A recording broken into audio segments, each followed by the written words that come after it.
Hola, buenos días, buenas tardes y buenas noches. Sed bienvenidos y bienvenidas a esta nueva edición de NewsClick Cyber, el programa semanal dedicado a la ciberseguridad, la tecnología y la inteligencia artificial. Un programa que realizamos desde Madrid y que se distribuye a través de más de 110 medios de comunicación de radio y televisión que van desde el Mediterráneo hasta el Océano Pacífico, pasando por Argentina, Bolivia, Chile, Colombia, Ecuador, España, Estados Unidos y Perú. En total, 8 países a fecha de hoy. El equipo de hoy está formado a mi extrema izquierda por don Alfonso Calvo. Hola. Hola, un placer compartir programa con vosotros. Una vez más, siempre vienes a hablarnos de temas interesantes. Bueno, hoy os voy a traer una novedad interesante. Bueno. Tenemos al centro izquierda, como siempre, a don Carlos Valerdi, nuestro subdirector. ¿Qué tal? Buenos días, buenas tardes y buenas noches. Ya estamos cubriendo casi todas las latitudes, ¿eh? Esto es una maravilla, la verdad. Hay que sacarse el sombrero, ¿eh? También, Sergio, hace mucho que no te veía en el estudio. No sé si me estreno este año, pero es posible que sí. Yo creo que sí, yo creo que te estrenas este año en el estudio. Bueno, pues feliz 2023 a todos. Bueno, un poco tarde, pero bueno, está bien, venga, lo admitimos. Y también tenemos el placer de tener en el estudio con nosotros a don Juan Odriozola, que es el responsable comercial de Kela en España. Hola, Juan. Muy buenas. Muchas gracias, Carlos.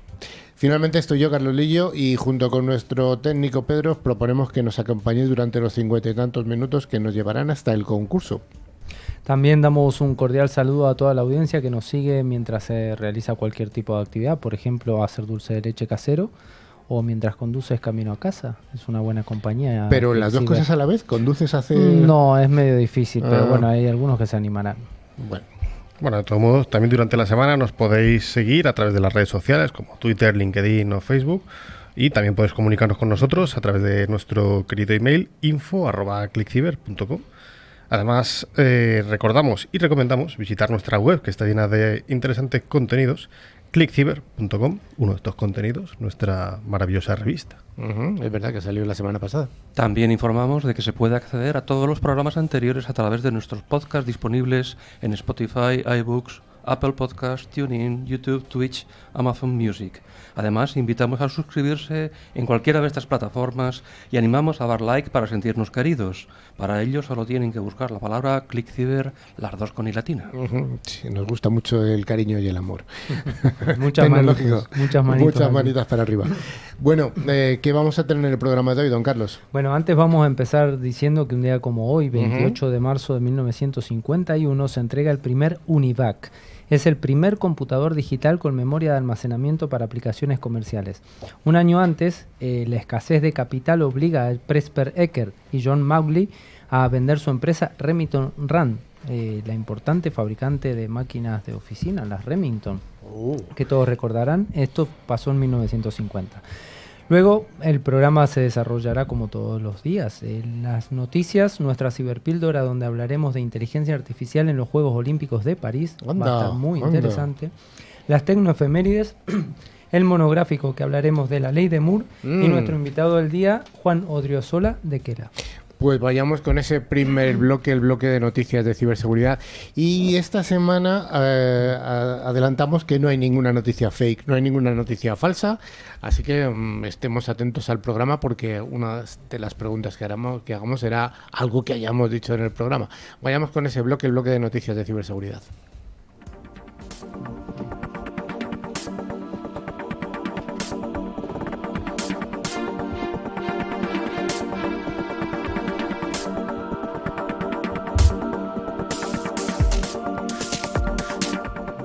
Todas las semanas damos las gracias a F5 por traernos esta sección de noticias. Recordamos que F5 es una empresa de seguridad y servicios de aplicaciones multicloud que está comprometida con la creación de un mundo digital mejor y que ayuda a proteger y optimizar todas las aplicaciones y API en cualquier lugar, en las instalaciones locales, en la nube o en los extremos de la red. Y la primera de las noticias nos habla de INCIBE, este Instituto Nacional Español de Ciberseguridad, y la Universidad de Salamanca, que han presentado CyberCamp USAL, que es una iniciativa que apuesta por por la promoción del desarrollo del conocimiento y las capacidades de las personas y las organizaciones. ¿En qué consiste esta iniciativa? Bueno, pues la idea es que sea un evento referente en el desarrollo de la ciberseguridad y que se va a desarrollar a lo largo de los próximos 3 años en los distintos campus universitarios y va a estar coordinada por INCIBE y por el grupo de investigación BISAID de la USAL, de la Universidad de Salamanca. La primera de las acciones formativas tuvo lugar en directo durante la presentación. Es una actividad de concienciación sobre, lógicamente, el uso seguro de Internet. Va a tener una duración de 30 horas y estará disponible a partir del 31 de mayo en la plataforma de online E4U, E4U. Esta primera formación estará abierta al público general, pero a lo largo de los próximos años están previstas también charlas para empleados, competiciones para jóvenes talentos, actividades en centros educativos, desde formación infantil hasta formación profesional y universidad, ferias en todos los campus y campañas para la formación de madres y padres. Todas ellas se podrán consultar en la web a medida que se vayan formalizando. El evento de presentación de Cibercampusal fue el pasado 23 de marzo en la Universidad de Salamanca y asistieron su vicerrector de Investigación y Transferencia, José Miguel Mateo Rocco, la responsable de Ciberseguridad de Empresas y profesionales de INCIBE, María Eugenia López, y el director del Grupo de Investigación BISAID, Juan Manuel Corchado. Aunque esta iniciativa en concreto sí que es nueva, Cibercamp del INCIBE no lo es, ya que lleva desde 2014 siendo el evento creado por INCIBE de referencia para el desarrollo de la ciberseguridad y la confianza digital de ciudadanía y empresas. La siguiente noticia nos habla de que hay 2 nuevos infectados nacionales en España por ataques de ransomware. En este caso son farmacias y Telepizza. Cada vez más. Vamos a empezar con las farmacias, que son todas aquellas relacionadas con Allianz Healthcare, el 4º mayor proveedor de medicamentos en nuestro país. Pues bien, el ataque ha llevado a que la compañía tenga que gestionar los pedidos que corren más prisa por parte de las farmacias de manera manual, puesto que su página web es inaccesible, por lo que los sistemas de facturación o para los pedidos están caídos. A pesar de seguir trabajando en este problema, el mayorista no ha conseguido que todos los pedidos estén llegando a las farmacias españolas. Y terminamos con el otro actor, con Telepizza, que esta sí que ha sufrido un ataque por un grupo de ciberdelincuentes conocido, en este caso ha sido Lockbit 3.0, y en este caso el grupo criminal ha añadido a su lista la página web de la compañía española en su web de filtraciones, y han dado una fecha límite a Telepizza para que pague el rescate, hasta el 9 de abril. Aunque no se sabe la cuantía que han exigido a la empresa, desde el ataque, tanto la web como las apps móviles oficiales de la cadena de comida rápida no han estado funcionando bien, pero al menos sí que están operativas. Uh-huh. Bueno, 2 nuevos tipos de empresas. Sí, y es un no parar. El problema es que en el caso de la farmacéutica, algunos de sus clientes ya han cambiado de proveedor porque no pueden estar con un servicio así. Uh-huh. 2 más. Iván, ¿cuántos? Bueno, N o P. En fin. Un foro de hacking en la Dark Web, que luego nos va a hablar Juan sobre lo que es la Dark Web, llamado Bridge Forums, ha cerrado después de que el FBI arrestara a uno de sus principales administradores, Carlos. Este era un foro centrado principalmente en ciberataques a dispositivos IoT, estos dispositivos de los que ya hemos hablado, en el que además de compartir nuevos exploits o nuevas formas de usar los ya conocidos, había una especie de mercado negro de herramientas y licencias, entre comillas, del hacking, incluyendo hardware físico. Evidentemente, bueno, también se publicaban los datos robados de los ciberataques. Sí, este Bridge Forums era, bueno, por así llamarlo, el heredero espiritual del foro, también cerrado por el FBI, pero el año pasado, en abril de 2022, Raid Forums, aunque los administradores en ese caso no fueron detenidos. Esta vez el foro ha sido cerrado por otro de los administradores, que no ha sido detenido, que anunció en su canal de Telegram el pasado 21 de marzo que cerraría el foro tras la detención de su compañero. Uno de los grandes hits de uno de los miembros del foro fue cuando en septiembre de 2022 logró entrar en la red del gigante australiano de telecomunicaciones Optus, obteniendo datos de 11 millones de clientes. Hay que tener en cuenta que en Australia hay 25 millones de personas. O sea que suena, casi la mitad de la población. Sí. Y pidiendo, bueno, pues un clásico rescate, ¿no? Lo curioso de este caso es que el mismo hacker, apenas 5 días después de su fechoría, hizo públicas unas disculpas a Optus y dijo que no vendería sus datos. Bueno, interesante también. La siguiente noticia nos dice que se ha nombrado CEO a una inteligencia artificial y esto aumenta el valor de la empresa un 10%. Esto es curioso, Alfonso. Es curioso porque pensábamos que la inteligencia artificial iba a quitar muchos trabajos de bajo nivel y estamos viendo que es todo lo contrario. Está yendo hacia los trabajos de alto nivel, así que vamos a ver el futuro que nos depara a todos. En este caso, NetDragon Websoft, una empresa china especializada en juegos multijugador y aplicaciones móviles, nombró a una inteligencia artificial como CEO en su filial Fujian NetDragon Websoft el año pasado. La IA, llamada Tanyu, ha conseguido aumentar el valor de la empresa un 10% en 6 meses, superando incluso a la bolsa de Hong Kong en general. La compañía afirma que Tanyu es responsable de todas las funciones típicas de un líder de empresa. Revisa análisis de alto nivel, toma decisiones de liderazgo, evalúa riesgos y fomenta un lugar de trabajo eficiente sin necesidad de descansar ni ponerse enferma y sin recibir un salario anual. Esta empresa tiene unos ingresos anuales cercanos a los 2.000 millones de euros. Casi nada. ¿Qué pasará cuando alguien le pide aumento, no?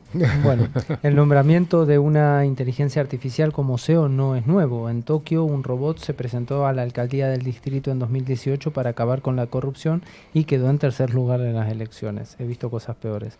El presidente de NetDragon, Dejan Liu, ha expresado su compromiso de utilizar la inteligencia artificial para transformar la empresa. La automatización ha aumentado a un ritmo más rápido de lo previsto, lo que ha llevado al Foro Económico Mundial a predecir que aproximadamente 85 millones de puestos de trabajo podrían ser reemplazados para 2025. Si bien el éxito de Tanyu es único por ahora, es posible que otras empresas opten por seguir el modelo de NetDragon al considerar el alto costo de mantener a altos cargos humanos. ¿Qué pensará Twitter, no? O Tesla, por ejemplo, del CEO que tienen.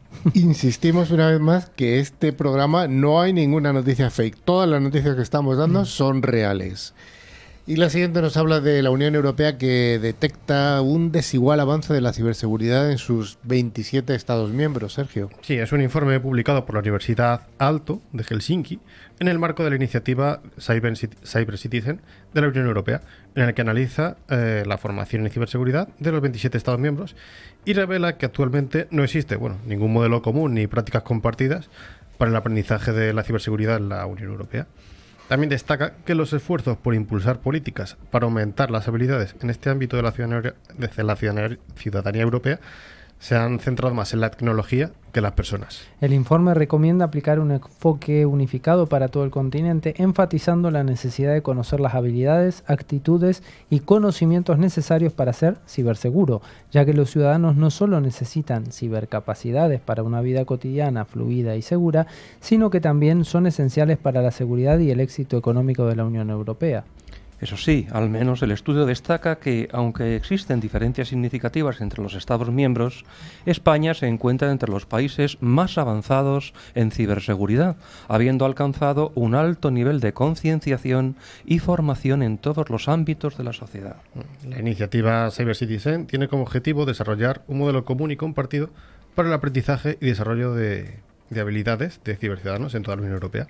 La próxima etapa de este programa de la Unión Europea es construir un modelo europeo unificado para el aprendizaje de la ciberseguridad para todos sus Estados miembros, para lo cual se invita a la participación de cualquier persona involucrada en ciberseguridad, investigadores y educadores, con conocimientos que tengan que aportar. Bueno, recordad que en este programa Carlos Galán nos adelantó en primicia que habíamos propuesto desde España el Esquema Nacional de Seguridad para aplicarlo en toda Europa. A ver si nos saben un poquito de caso. Tenemos que venir otra vez de nuevo a hablar del Esquema Nacional de Seguridad, su versión 2, que estos días está bastante en boga.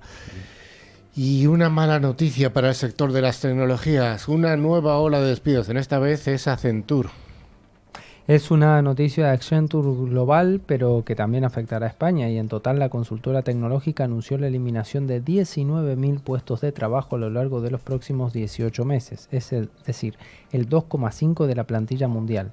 Entre las empresas del grupo que estarán afectadas se encuentra Accenture Outsourcing, la filial que presta servicios tecnológicos externalizados a otras empresas.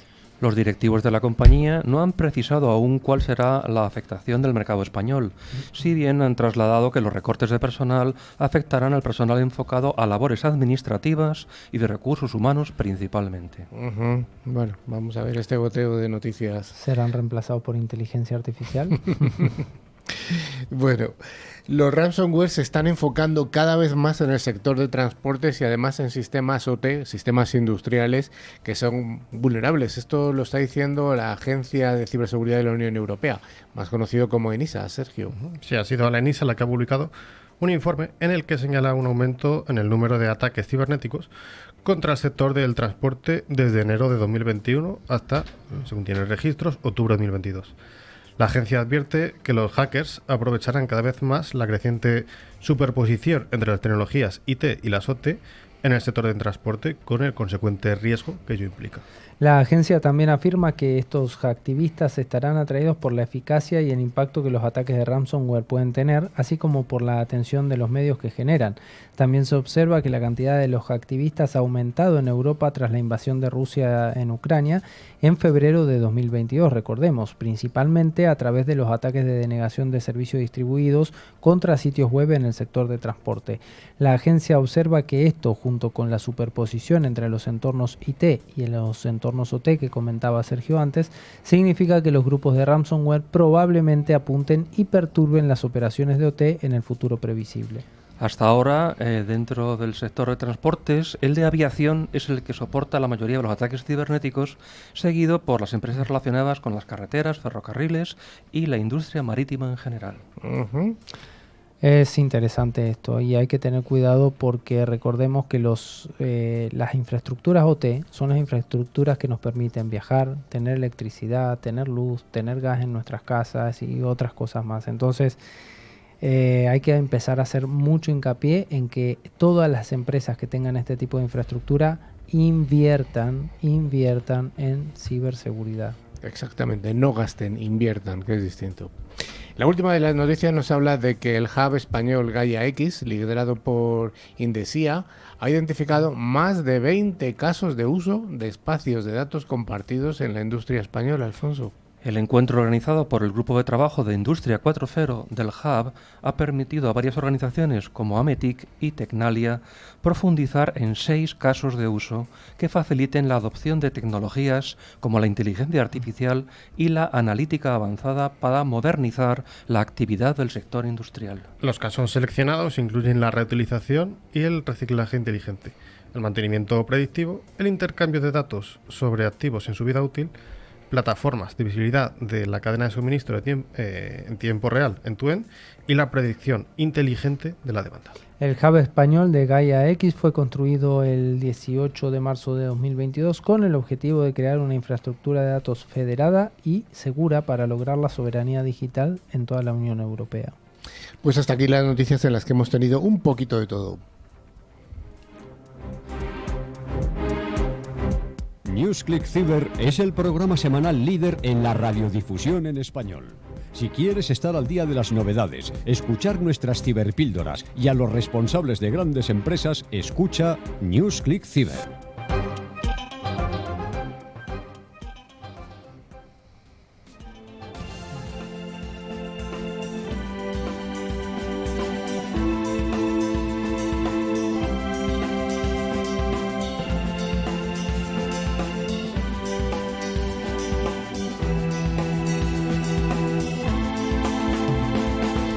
Gracias a empresas de alta tecnología, como es el caso de Alot, cada semana NewsClick Cyber os ofrece nuestra ciberpíldora para aclarar distintos conceptos tecnológicos. Recordamos una vez más que Alot es la solución tecnológica que asegura el rendimiento de las aplicaciones más importantes. Y hoy nuestra ciberpíldora, gracias de la mano de Alfonso, que siempre es el experto en inteligencia artificial, nos va a hablar de que Francia quiere utilizar videovigilancia impulsada por inteligencia artificial para vigilar, para ayudarnos durante los próximos Juegos Olímpicos. La Asamblea Nacional de Francia ha aprobado ya el uso de la inteligencia artificial en la seguridad para los Juegos Olímpicos que se van a celebrar en París el año que viene, el año 2024. Las organizaciones de derechos humanos ya han activado una alerta por este motivo. Así es. El gobierno francés asegura que esta tecnología le permitirá identificar eventos sospechosos o conductas anómalas, para así garantizar la seguridad durante el evento deportivo.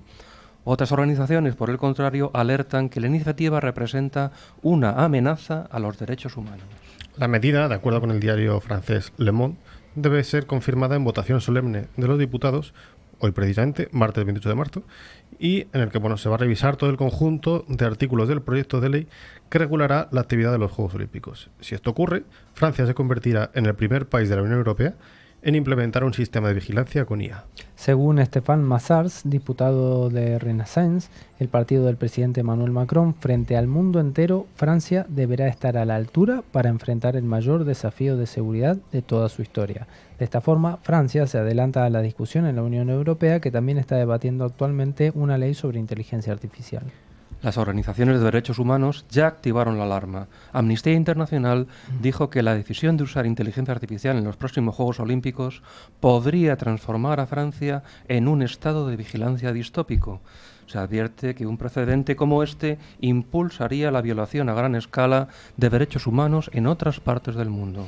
Sí, según un comunicado de Meir Hakobian, que es el asesor de defensa sobre la regulación de la IA de Amnistía Internacional, Francia es posible que conduzca a un asalto total a los derechos a la privacidad, la protesta y a la libertad de reunión y expresión. La organización exigió al Parlamento Europeo que adopte urgentemente una posición firme sobre la prohibición de las tecnologías de vigilancia masiva. Señala que ya se ha demostrado que estas herramientas se utilizan de manera desproporcionada para atacar a los grupos marginados, entre ellos, por ejemplo, personas inmigrantes y de color. Un total de 38 organizaciones de la sociedad civil, incluida Amnistía Internacional, presentaron a principios de marzo una petición a los políticos de Francia para que rechazaran el proyecto que incluye el uso de la IA en los Juegos Olímpicos. Tras la aprobación definitiva por parte de los diputados, solo un veto del Tribunal Constitucional impediría la aplicación de la medida. Y yo os pregunto, abramos un pequeño debate entre nosotros. ¿Esto lo veis vosotros tan problemático en un país tan garantista como es Francia? En principio no. El problema es que los precedentes previos que ha habido son peligrosos. En particular el caso de China, por ejemplo, donde se ha utilizado en eventos muy masivos. Y bueno, pues la sociedad china está muy controlada, ¿no? Entonces... Efectivamente, pero la sociedad china no hace falta que estuviera controlada con inteligencia artificial. Lo ha estado siempre. Yo creo que es totalmente diferente. Un estado tan... Yo creo que el más garantista del mundo probablemente sea Francia, junto con el resto de países de la Unión Europea. No tiene ninguna comparación China con Francia. Quizás lo que perciben es una pérdida de derechos por usar una tecnología así. Es decir, ¿quién controla esa inteligencia artificial? ¿Con qué mecanismos se va a garantizar las limitaciones de uso? Yo creo que el problema, volvemos siempre a lo mismo, que es lo que va a hundir a la humanidad, la ignorancia. O sea, es oponerse por oponerse sin quizá entender para qué funcionan o cómo funcionan estos sistemas y cómo nos pueden ayudar. La tecnología al final nos tiene que ayudar, entonces con los controles necesarios para que esto no caiga en un abuso, yo creo que bueno, puede ser beneficioso en muchos casos. El problema fundamental es que hasta ahora todo el que no tiene una piel blanca se ha demostrado que, digamos, es más acusado por la inteligencia artificial y entonces eso es peligroso porque además es que en Francia hay muchas personas que no son de piel blanca. Pero yo le doy un poco la vuelta a la tortilla. ¿No creéis que a lo mejor esta inteligencia artificial no va a tener los prejuicios que puede tener un vigilante humano ante la tez de una persona? Bueno, pero la inteligencia artificial está programada por un humano. Al final depende de los parámetros que... En principio, si es inteligencia por eso artificial... se ha equivocado con las etnias de minorías, porque realmente al ser programadores blancos, pues cuando no te encuentras con una persona de tez blanca, pues ya la sospecha que le asignas es mayor, mucho mayor proporcionalmente. El sesgo cognitivo, ¿no? O sea, estamos destinados a programar lo que conocemos, lo que entendemos, o a veces en lo que creemos. Sacando el agnosticismo de lado, habría que plantearlo. Y luego ahora va a quedar un poco cuál es la capacidad ejecutiva de este sistema. Si el sistema solamente es informativo para humanos que están supervisando las infraestructuras, pues bueno, no hay mayor problema. Pero si se le diera alguna capacidad ejecutiva al sistema, ahí ya tendríamos problemas serios. Entiendo que no va a haber ninguna asumo capacidad de reacción. Que efectivamente se hará solamente una capacidad informativa. Detección en todo caso, ¿no? Yo entiendo que sí, que siempre habrá algún humano para decidir si esa detección debe corresponderse con una actuación posterior. Confiemos en ello.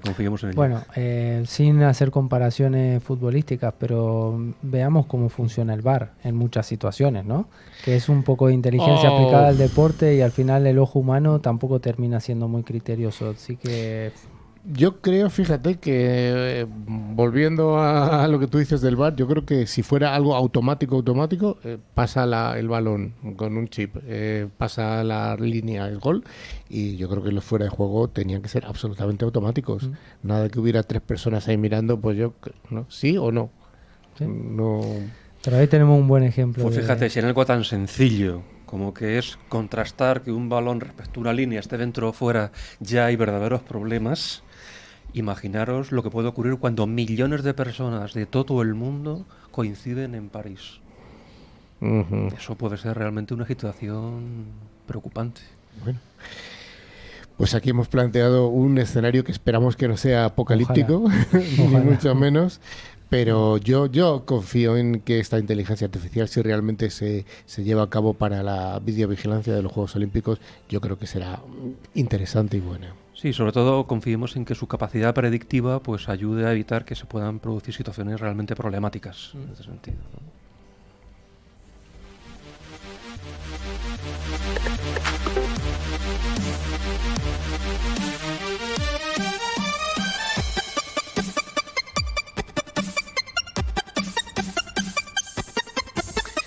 Como en todos los ámbitos de la tecnología y la ciberseguridad, todos los días pasan cosas importantes y es por eso que hoy, gracias a Tren Micro, este fabricante que tiene un amplísimo catálogo de soluciones de OT, de IT y además de muchas más cosas, especializado sobre todo en el virtual patching, vamos a recordar algunas de estas cosas que han pasado en el pasado, y para ello tenemos la inestimable ayuda del cerebro privilegiado de don Carlos Valerdi, ese cerebro que siempre me sorprende. Vamos a ver, una semana como esta, en el año 1995, ¿qué ocurre? Bueno, Kodak, esta marca que ya pocos recordamos, ¿no? Lanza su primera cámara, la DC-40. Es la segunda cámara digital para el mercado de consumo de nivel que se conecta a un ordenador personal a través del cable serial, que tampoco lo recordamos ya. Bueno, sí, en algunos casos, sí. Sí, sobre todo los informáticos cuando tienen que conectarse a un equipo antiguo. Solo los informáticos cuando tenemos algún problema. Bueno, hace ya casi 28 años de la primera cámara digital. Interesante. Sí. ¿Qué me cuentas de Excel? Excel, el 27 de marzo de 1992, Microsoft presentó la versión 4.0 de la aplicación de hoja de cálculo, que lo de hoja de cálculo ya quedó también antiguo de Excel. Hoy se utiliza para todo, para mandar el cohete a la luna, para hacer compras, ventas y muchas cosas más. Y muchas más cosas. Muchas sí. cosas más. Una fecha importantísima para la tecnología, estamos hablando del 27 de marzo del 1910. ¿Quién nació en Iowa, en Estados Unidos? John Pierce es el creador del transistor. Oh. Nació en esa fecha. Estudió ingeniería eléctrica, obteniendo el título de licenciatura en 1933, pero además obtuvo el grado de maestría en el 34 y el doctorado en el 36. Y inventó nada más y nada menos que el transistor, un elemento importantísimo para la electrónica a partir de ese momento hasta la fecha. Sí, el transistor, que es ese trocito de 3 semiconductores puestos en una configuración NPN o PNP, y que es la base de todo lo que estáis viendo y todo lo que estáis utilizando. Correcto. Para cualquier tipo de aplicación, desde los teléfonos móviles hasta la televisión, hasta absolutamente todo. Todo está basado en este invento de este John Pierce. Nos venimos un poquito más adelante, una fecha como en el año 2001, que no es como la película. En el año 2001, el 22 de marzo, unas 2.000 internautas comenzaron a participar de la lectura colectiva de la obra del Don Quijote de la Mancha a través de YouTube, y gracias a una alianza entre la Real Academia Española, la RAE, y Google. Sí, que ahora estos días está justamente en un evento en Cádiz. Correcto. Y la televisión en color, ¿cuándo empieza a popularizarse? Por supuesto que no en todos los países, sino en el país que llevaba la delantera, en Estados Unidos. La televisión en color fue el 25 de marzo de 1954. La Radio Corporation of America, la RCA, comienza a producir los primeros televisores a color en masa totalmente electrónico, el RCA CT100. Ese era el modelo. 1954, fijaros que ha habido países que han llevado un decalaje en el tiempo de casi 30 años detrás. Pero 30, bueno. Fácil, ¿eh? Ajá, sí. Y ya para acabar, una noticia muy informática. Recordamos que los microprocesadores empezaron a trabajarse a través de Intel con el 8086, el 8088, el 8286, el 8386, el 8486 y vamos a la siguiente. Pentium. El 8586, el 22 de marzo de 1993, Intel Corporation lanza los primeros modelos de este microprocesador inventado por Vinod Dham, que no es el creador de la cerveza. No. Y es más conocido como Pentium con toda correcto. Su familia que Pentium hay. 586, Ajá, que sigue hoy en día dando sus frutos, ¿no? Bueno, hay que decir que Intel toda la semana saca una nueva generación de procesadores prácticamente, así que bueno. Bueno, pues a ver qué nos traes la semana próxima.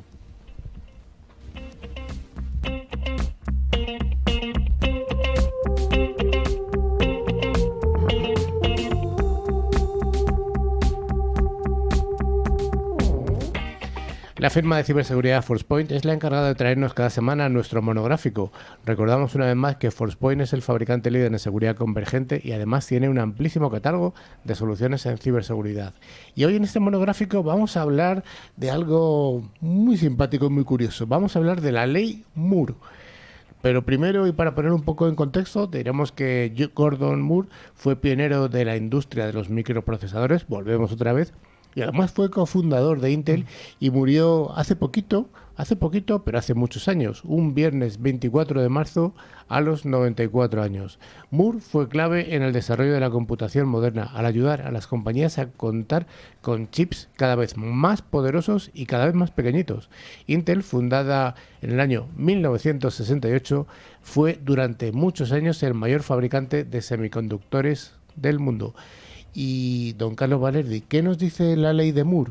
Bueno, Carlos, a ver, la ley de Moore fue desarrollada por este ingeniero que has mencionado que en el año 1965, cuando era director de los laboratorios Fairchild Semiconductor, aunque, bueno, como ya sabrán, posteriormente fue el cofundador de Intel. Sí, él fue el primero en observar una tendencia en los primeros días de microelectrónica que definiría la estrategia a seguir por todos los fabricantes de la industria en cuanto a la cadencia de integración de transistores, que los hemos comentado antes, en los circuitos integrados. Inicialmente, el enunciado afirmaba que el número de transistores por unidad de superficie en circuitos integrados se duplicará cada año, aunque unos años más tarde, en 1975, modificó su propia ley para aumentar esta cadencia a cada 2 años.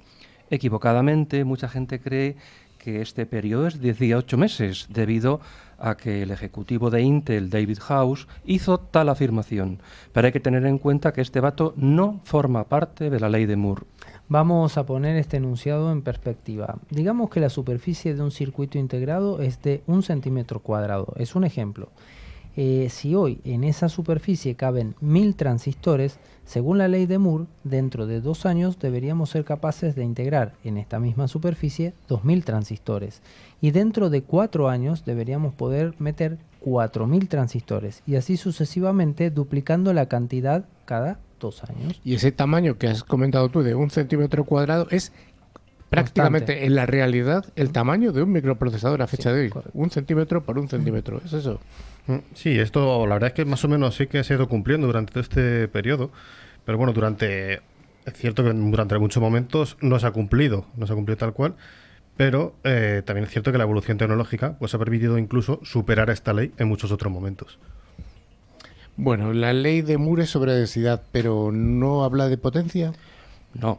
Se ha de tener en cuenta que la ley de Moore no habla de la potencia de los procesadores, la cual depende de su arquitectura y por tanto de su organización interna y cómo se organicen los transistores para crear sus diferentes elementos. La ley de Moore, por tanto, solo nos indica la cantidad de transistores que podemos colocar en un área determinada. Esto lo decimos porque el avance en cuanto a potencia de una generación a otra en la CPU es cada vez más lenta y se ha acabado repitiendo el mantra de que la ley de Moore ha llegado a su fin o está llegando a su fin. ¿Qué ocurre? Pues que el público confunde el escalado de Dennard, que sí que habla del aumento del rendimiento, con la ley de Moore. Mientras la segunda sigue viva sin problemas, la primera quedó completamente desfasada desde la llegada a los 65 nanómetros y desde entonces los procesadores han escalado de diferente manera y con otras normas. Lo que sí que resulta un cuello de botella es que cada vez es más caro crear nuevos chips y como si fuese un siniestro juego de la silla, la cantidad de fabricantes que pueden fabricar chips con los nodos más avanzados son cada vez menos. Es por ello que se está desglosando los procesadores en varias unidades distintas en las que algunas se pueden fabricar en nodos menos avanzados, los cuales son mucho más baratos y es que para ciertas partes de una CPU no hacen falta uno tan avanzado, en especial en las interfaces casi externas de entrada y salida. Alfonso, ¿por qué es tan importante el hardware? Pues lógicamente para que esto sea posible es necesario reducir el tamaño de los transistores, ya que de lo contrario no podríamos meter el doble de cantidad donde no hay espacio para hacerlo, ya que recordemos, la ley sostiene que la superficie es siempre la misma, aunque en realidad no tiene por qué. Es una relación de cantidad de transistores por unidad de superficie. Para ser concretos, la unidad de medida es metros por milímetro cuadrado, o millones de transistores por milímetro cuadrado. Esta unidad que comenta Alfonso es la que se usa en la actualidad y seguramente en el futuro, ya que hasta llegar al átomo todavía nos quedan décadas, por lo menos, debido principalmente al hecho de que cuanto más nos acercamos, más complicado se vuelve incluir más transistores en un nanómetro cuadrado. Y por este motivo entra en juego la litografía, algo de lo que se habla también muchísimo cuando es, por ejemplo, un tema sobre los procesadores. Una menor litografía significa que los transistores son aún más pequeños, por lo que podemos incorporar una mayor cantidad en el mismo espacio, o en otras palabras, el mismo número de transistores ocuparían menos espacio. El proceso de fabricación o litografía se mide en nanómetros.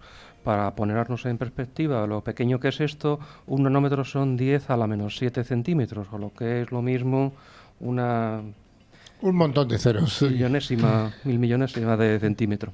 Es precisamente el tamaño de los transistores. Así pues, un proceso de 14 nanómetros significa en teoría que cada transistor mide 14 por 10 elevado a menos 7 centímetros. O sea, una cantidad absolutamente muy, muy pequeña. Sí, como dice Sergio, estamos todavía lejos de los átomos, pero... Bueno, ahora están hablando ya del salto a los 2 nanómetros, por ejemplo. Es decir, que esto pronto vamos a tener que romper la escala del nanómetro para pasar a otra todavía un poco más fina. ¿Cuál es el picómetro? Sería, probablemente.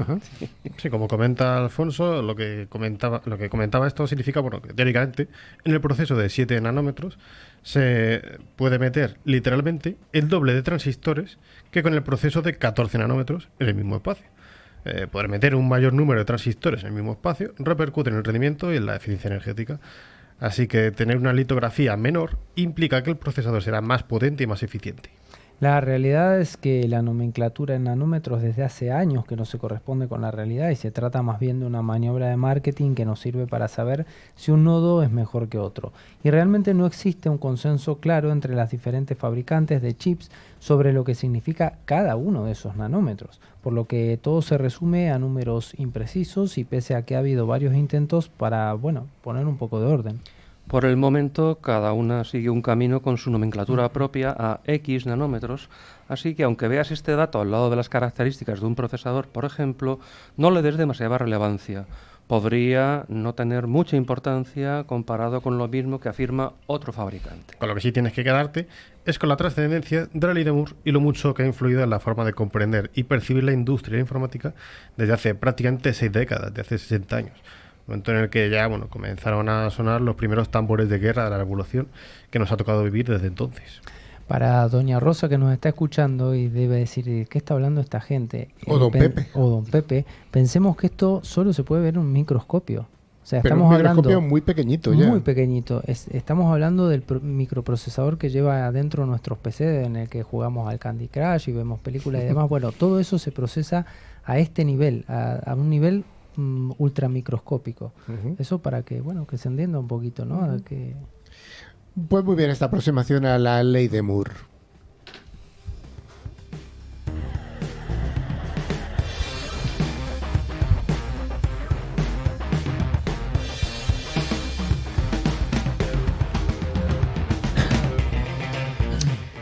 Como decíamos al principio, está con nosotros aquí en el estudio don Juan Rodríguez-Ola, que es el responsable comercial de Kela, escrito con K-E-L-A en España.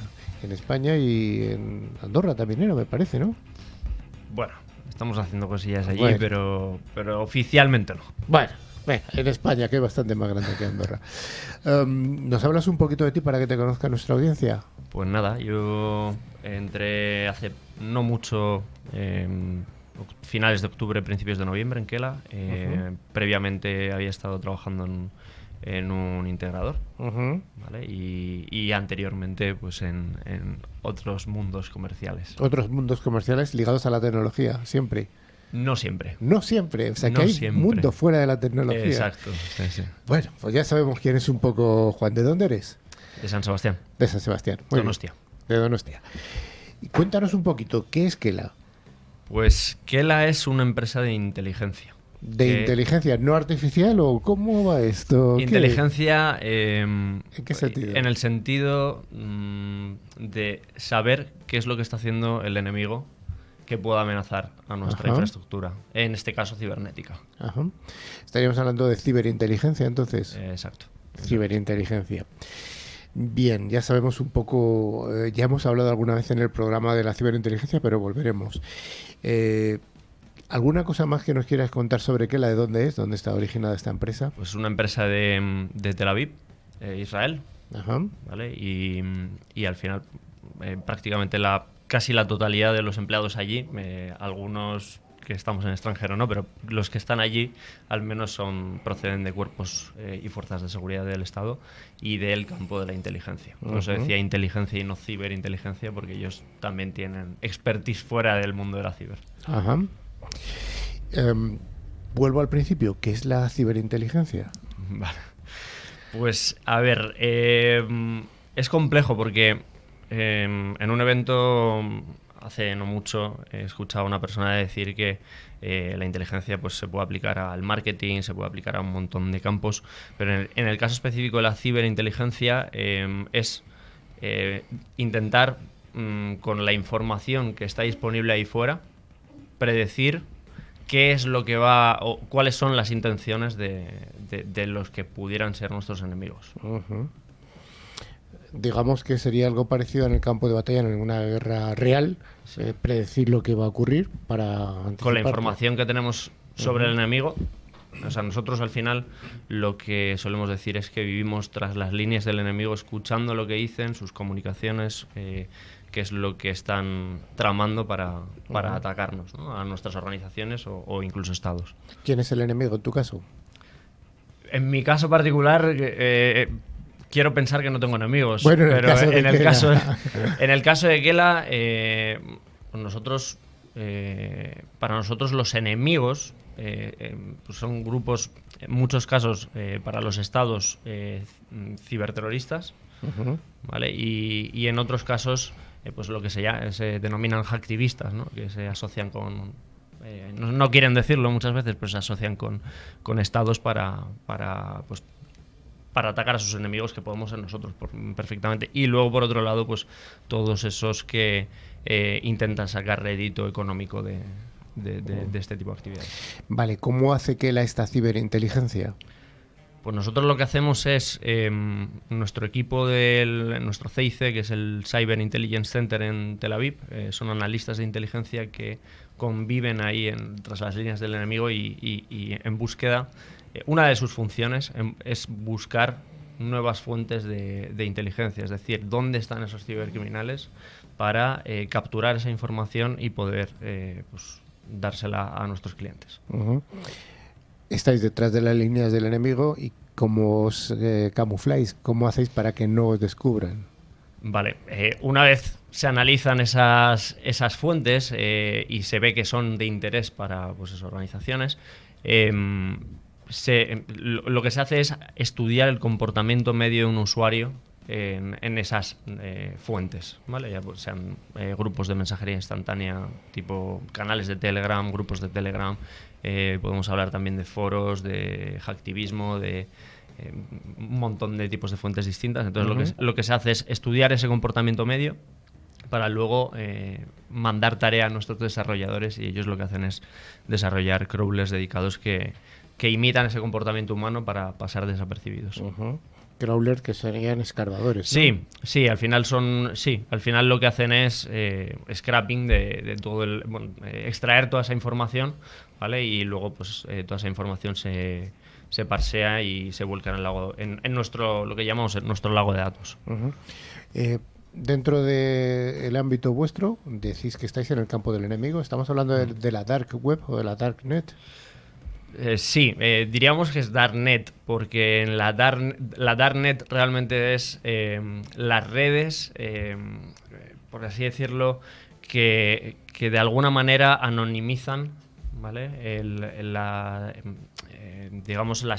Anonimizan al usuario de esas redes. O sea que un ciberdelincuente se siente más seguro, por supuesto, siendo anónimo, ¿no? Claro, claro, eso es algo clave en el ámbito de la ciberinteligencia. ¿Cuál es el producto que entregáis a vuestros clientes desde Kela? Pues nosotros entregamos distintos productos, por así decirlo, ¿vale? Además de, en algunos casos, incluso servicios.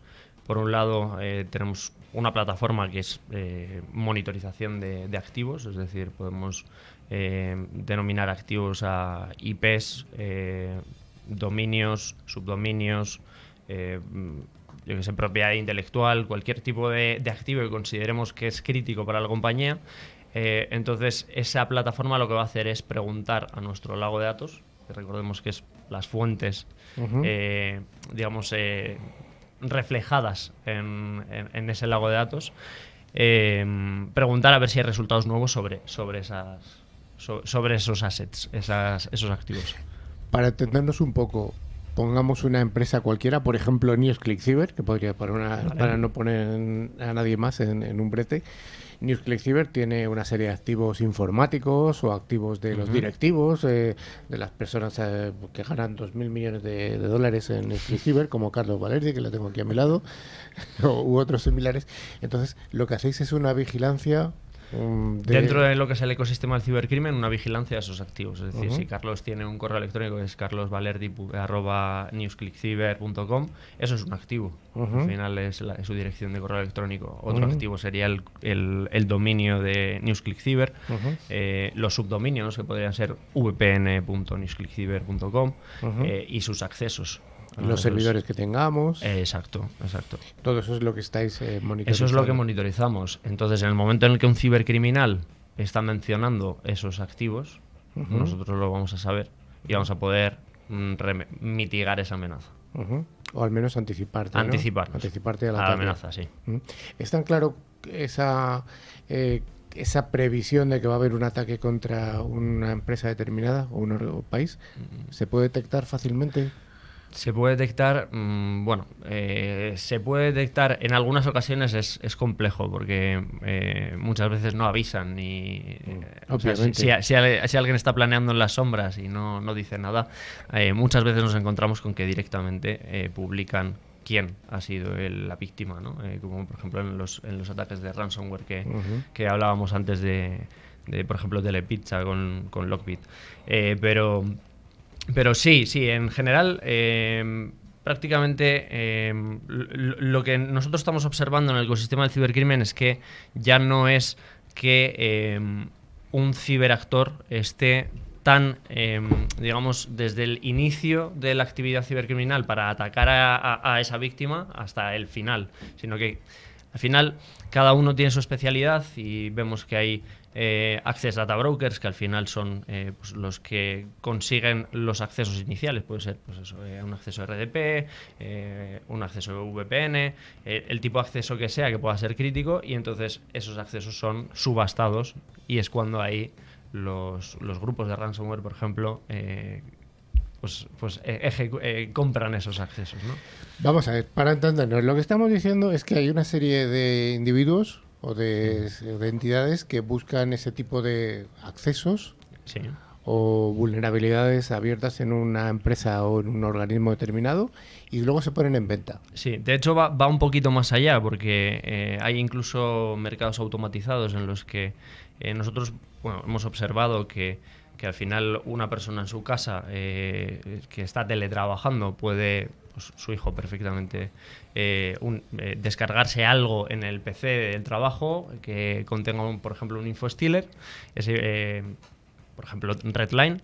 Y ese infostealer lo que va a hacer es robar todos las credenciales de acceso a los servicios de esa máquina. Entonces, una vez ese infostealer roba esa información, automáticamente se cuelga en mercados como Russian Market, Genesis, Aggressor. Luego hemos observado también que también hay grupos, canales de Telegram en los que esa información directamente se comparte con muchos suscriptores de esos canales, en algunos casos cientos e incluso miles de suscriptores, y se están compartiendo credenciales de acceso a servicios bastante críticos en algunos casos. Me gustaría preguntarte, bueno, sois una empresa israelí, ¿cuál es el cliente tipo al que vendéis los servicios de Kela? Si hay ese cliente tipo. ¿Estamos hablando de clientes de administración pública, clientes privados?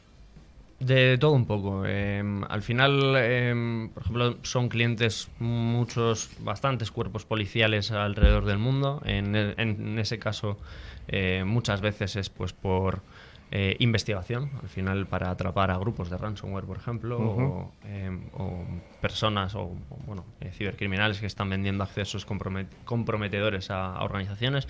Luego tenemos otro tipo de cliente que es más una labor de protección propia, de detección de amenazas para protegerse a sí mismo. Y bueno, tenemos diferentes tipos de clientes, algunos pequeños, otros muy grandes. Al final, pues organizaciones tanto privadas como públicas. Ya para acabar la entrevista, me parece muy interesante lo que estamos viendo y estoy seguro que te estás callando muchas cosas que no se pueden contar. Pero bueno, esa sonrisa te delata. ¿Cómo ves tú el mercado, la evolución del mercado de la ciberinteligencia? Supongo que te refieres al ecosistema del cibercrimen, ¿no? Bueno, me refería más a si el mercado es suficiente maduro ya para comprar este tipo de soluciones como las que ofrece Kela de ciberinteligencia, o está todavía un paso más atrás. Está defendiéndose de los ataques y no preveniéndonos. Vale. Nosotros consideramos que, por nuestra parte, no hace falta una madurez específica, porque al final hemos, entre comillas, y yo considero que es así, cometido el error de defendernos antes de saber qué es lo que van a atacar. Entonces, muchas veces llevamos muchos años invirtiendo en detección y respuesta ante incidentes, cuando realmente no sabemos cuáles van a ser esos incidentes. Entonces, muchas veces para defenderse y para levantar escudos hay que saber qué es lo que pretenden atacar esos enemigos. Por lo tanto, nosotros creemos que cualquier cliente está preparado, digamos, para ver quién le está amenazando, ¿no? ¿Quién le está amenazando, no? ¿Quién es una amenaza? Pues muchas gracias, Juan Odrizola, responsable comercial en España de Kela, esta empresa de ciberinteligencia de la que nos ha contado algo y se ha callado mucho más, claro.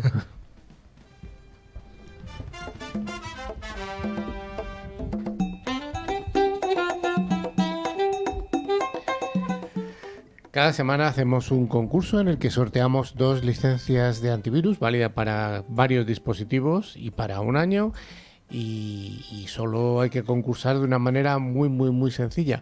¿Tenemos ganadores de la semana anterior, don Carlos? Por supuesto. Tenemos a Patricia López de Valencia y Rodmi Suárez de La Paz, Bolivia.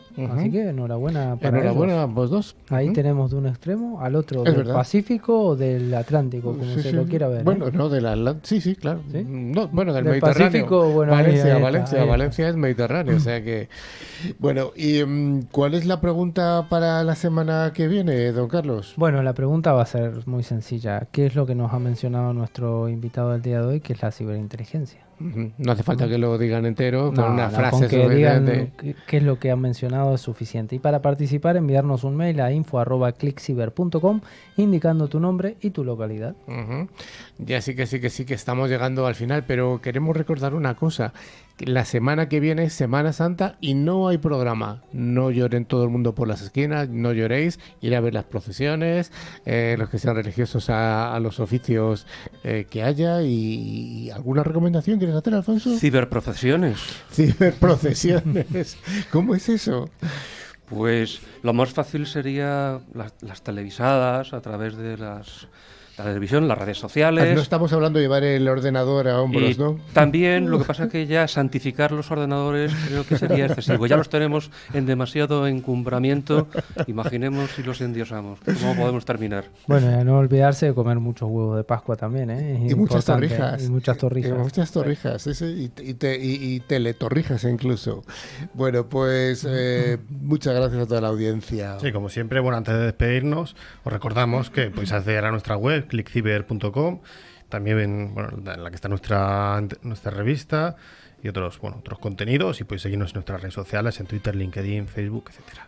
Pero además de ver esos contenidos en redes sociales y la revista que ha mencionado Sergio, que está recién salida del horno y está súper interesante, también recordamos que a través de todas las plataformas de podcast pueden escucharnos, tanto este como los programas anteriores que están disponibles en ebooks, Spotify, TuneIn, YouTube, Twitch, Amazon Music y ya no sé cuántas más, buscando la palabra clave ClickCiber y, como decimos siempre, dándole clic al like si les ha gustado este contenido, que eso nos ayuda a seguir mejorando día a día.